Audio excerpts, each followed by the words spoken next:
పొన్నగంటి ఆకు ఫ్రైకి చిన్న కప్పు ఇలా పొడి పొడిగా కొంచెం చిటికెడు ఉప్పేసి ఇలా పొడి పొడిగా ఉడకపెట్టుకోవాలి. ఇది శుభ్రం చేసి వాడ్చి పెట్టుకున్న పొన్నగంటి ఆకు.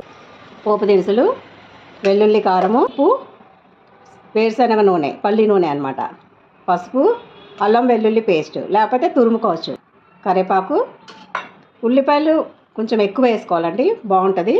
కొంచెం స్పైసీగా ఉండేటట్టు చూసుకోండి. పచ్చిమిరపకాయలు కూడా కొంచెం ఎక్కువ వేసుకోండి.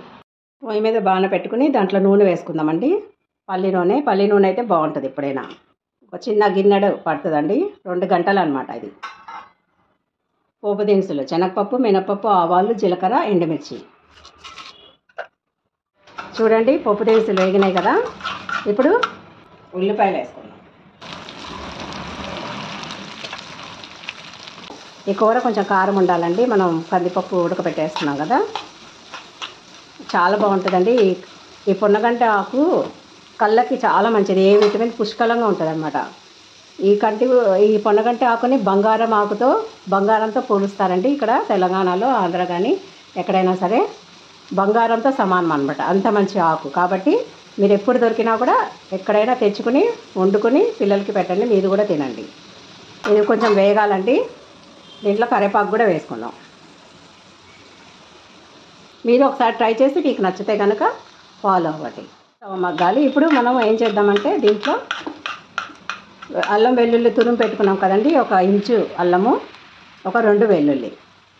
ఎక్కువ అక్కర్లేదండి. వెల్లుల్లి కారంలో వెల్లుల్లి ఉంది కాబట్టి దీంట్లో తక్కువ వేసుకున్నాను. లేకపోతే వెల్లుల్లి ముక్కలు కూడా వేసుకోవచ్చు, అల్లం ముక్కలు కూడా వేసుకోవచ్చు. ఒక చిన్న ముక్క, ఒక ఇంత ముక్క అన్నమాట, అంగుళం ముక్క చాలు. పసుపు, ఒక పెద్ద ఉల్లిపాయ వేసుకోండి. నేనైతే చిన్న ఉల్లిపాయలు కాబట్టి 2 వేసుకున్నాను. పెద్ద ఉల్లిపాయ ముక్కలు 1, ఒక 5-6 పచ్చిమిరపకాయలు,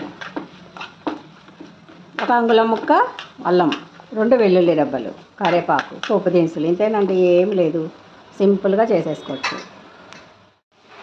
ఉల్లిపాయ, అల్లం వెల్లుల్లి పేస్ట్ వేగింది కదండి. ఇప్పుడు ఆకుకూర వేసుకుందాం. దీంట్లో కొంచెం కొంచెం వేసుకుంటూ కలుపుకుంటూ ఉండాలి. చిటాపటా ఉంటుందండి. కొంచెం కొంచెమే వేసుకోవాలి. ఇలాగా వేసుకొని తిప్పుకుంటూ ఉండాలి. అలాగా మగ్గాలన్నమాట నూనెలో ఆకు. అప్పుడే మనము ఈ ఉడికించిన కందిపప్పు వేసుకోవాలి. ఇది బాగా మగ్గినాకనే వేసుకోవాలి. ఆకు మగ్గినాక ఉప్పు వేసుకోవాలి. ఇప్పుడు ఉప్పు వేసుకుందాం. తక్కువ వేసుకోండి. ఎప్పుడైనా ఆకుకూరలో తక్కువ వేసుకోవాలి. మనకు ఆకుకూరలో కొంచెం ఉప్పు శాతం 20% ఉప్పు ఉంటుందండి. కాబట్టి మీరు జాగ్రత్తగా వేసుకోండి వేసుకునేటప్పుడు. ఇప్పుడు ఇది కందిపప్పు వేసుకుందాం. ఉడికించి నీళ్ళు వార్చేసుకొని నీళ్ళు వడగొట్టి ఇలా పొడి పొడిగా ఉండాలండి కందిపప్పు. అప్పుడే దీనికి రుచిగా ఉంటుంది. ఈ స్టేజ్లో బాగా మగ్గిపోయిందండి. ఇంకా కారం వేసుకునే టైం వచ్చింది. ఇలా బాగా కలిసిపోవాలి. కందిపప్పు, ఆకుకూర 2 బాగా వేగిపోవాలన్నమాట.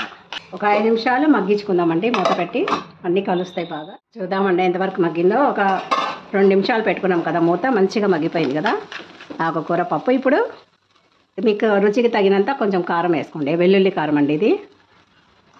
ఎండుమిరపకాయలు, వెల్లుల్లి, ఉప్పు, అంతే, ఇంకేమీ లేదు దీంట్లో. అంతేనండి, చూసారు కదా.